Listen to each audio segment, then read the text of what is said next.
Sa pong mapagpalang umaga po sa inyo lahat, mga kapatid. At ngayong umagang ito, tayo muli makakarinig ng mensahe o salita ng Diyos ay patungkol sa panalangin.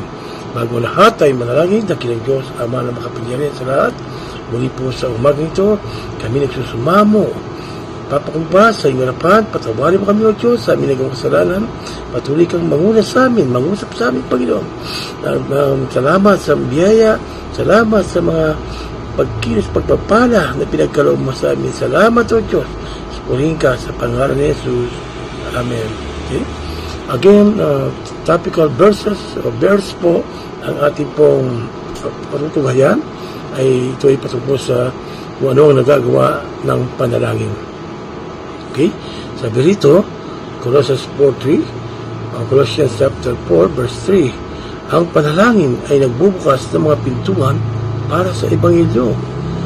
Bakit po? Sabi rito, ipanalangin din nyo kami na ang Diyos ay magbukas ng isang pinto para sa aming mensahe upang mahayag namin ang iwaga ni Kristo.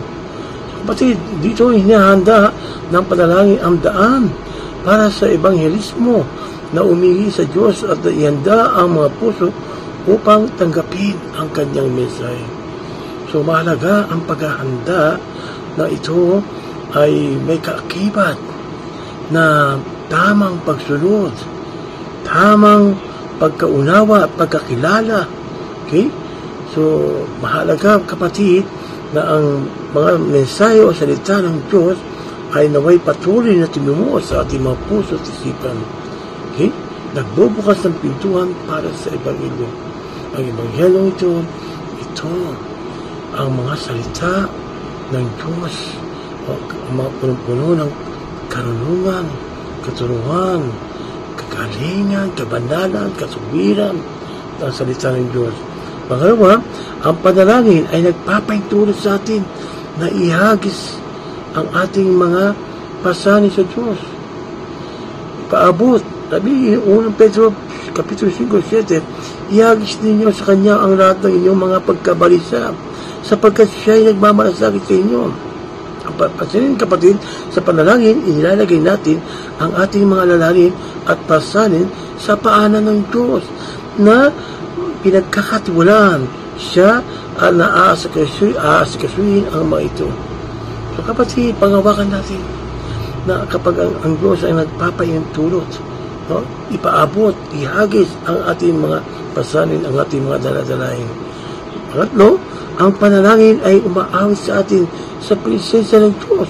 Sa awit 16:11, ipinakikilala mo sa akin ang landas ng buhay sa iyong harapan, ang may kapuspusan ng kagalakan sa iyong kanang kamay ay may kaluguran magpakailanman. So kapatid, dito dinadala tayo ng panalangin sa presensya ng Diyos kung saan naranasan natin ang kanyang kagalakan, pag-ibig at kapayapaan. Okay? So, pasilip po kapatid na laki ang nagagawa ng malinis na panalangin, malaki ang nagagawa ng tunay na ang Diyos ang ating binibigyan ng parangal at papuri. Okay? So, kapatid, nais mong maranasan ang kanyang kagalakan, ang kanyang pag-ibig at ang kanyang kapayapaan. Tayo po ay patuloy na dumipende. Tayo patuloy na magpasakop sa Kanya. Okay? So sabi sa conclusion, ang panalangin ay mahalaga para sa bawat mananampalataya dahil ito'y nag-uugnay sa atin sa Diyos, magpapalakas sa atin sa pananampalataya at nagbibigay kakayahan sa atin na tuparin ang Kanyang mga layunin. Kapag tayo nananalangin, naranasan natin ang kapangyarihan, presensya at pag-ibig ng Diyos sa bawat aspeto ng buhay. Okay? Sa pamagitan ng paggawa ng panalangin na pang-araw-araw na prioridad o isang pang-araw-araw na prioridad, inaayon natin ang mga puso sa kalooban ng Diyos at lumalago sa ating pagkipag-ugnayan sa Kanya. Lagi nating lapitan ng Diyos ng may pagpapakumbaba, taos puso at may pag-asa.